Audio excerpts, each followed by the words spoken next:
Hi, welcome back to my channel. Today we're talking about Juno in the natal chart, synastry, and transits. While love asteroids are not essential for reading a chart, they are a fun way to gather more information when you do have the time. Juno in mythology is the wife of Jupiter most notably, but also the daughter of Saturn, mother to Mars, Vulcan, Bellona, and Juventas. She's known as Hera in Greek mythology. The Romans depict her almost as a warrior with a spear and a shield, and occasionally she's shown with a flowing crown, but still riding a chariot while holding a scepter. She's the queen of the gods and the protector of the people, but most importantly, she's the goddess of marriage. She was said to protect during childbirth, and was also the protector of funds. Though she was known to be extremely loyal, she wasn't particularly affectionate with Jupiter. Instead, she was said to be jealous, vengeful at times, and would pick at and chastise him.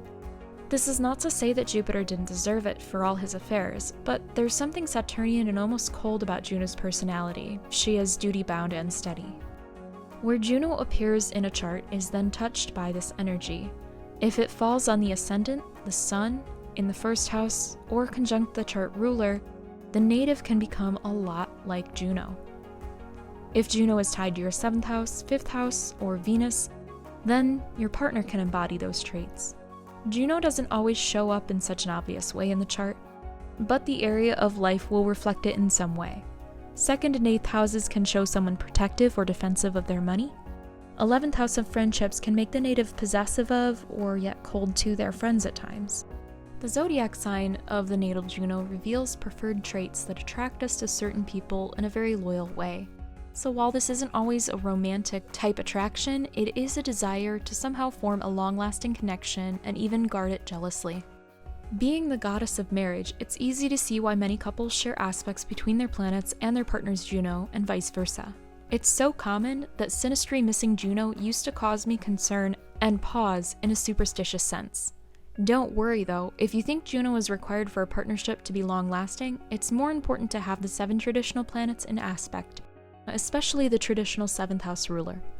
Synastry involving the asteroid isn't necessarily easy either. Juno can become very controlling or naggy with their partner if there are already traits that the native has. Juno also can cause insecurity and jealousy.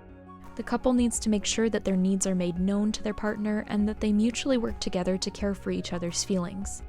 Occasionally you might see crushes with a one-sided Juno aspect on an angle or planet, while the other person's Juno is not activated at all.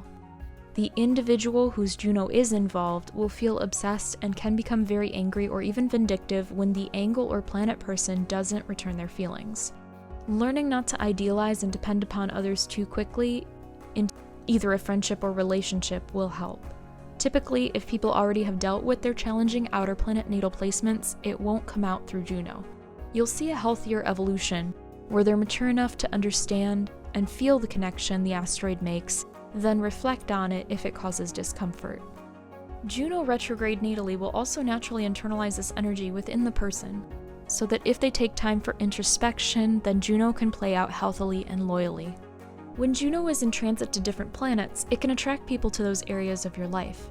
The obvious one that comes to mind first is when it transits the traditional planetary ruler of your 7th house.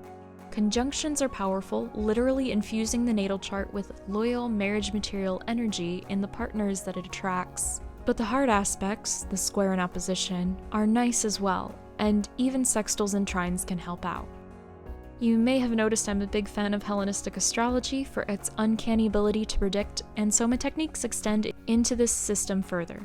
If Juno transits through the house being perfected that year, especially if that house has a link to the 7th house, it can bring a long-term marriage material partner. Also, watch for Juno making aspects to the traditional planet in charge of that year's perfection. Another technique I like to use is a little less Hellenistic. Because Juno is an asteroid and the planets pack the biggest punch, look for planetary transits indicating love already, such as a Venus return coupled with a trine or sextile from Saturn, for example. There are many other options though, that's just the one that came to mind first. And then see if Juno falls on the Sun-Moon midpoint that day, or the descendant, or even other natal love asteroids. I personally love to see Juno with other transiting love asteroids by conjunction or other major aspects. In general, I see a lot of people with high relationship activity around those times. When Juno stations retrograde during a transit, there's often a review of what we want in a partner. Because of this need to review, relationships already on the rocks can experience breaks.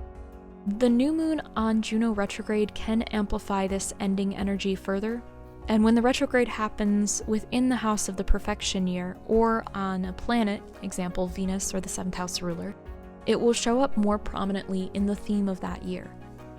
If it's a strong relationship bond and no one has any desire to end it, the retrograde period is a time to reevaluate the commitment to the partnership and if the dynamic works or if it might need some tweaking. I hope this overview of Juno was helpful. If you haven't already, please subscribe, be sure to like this video and share, and thank you so much for watching.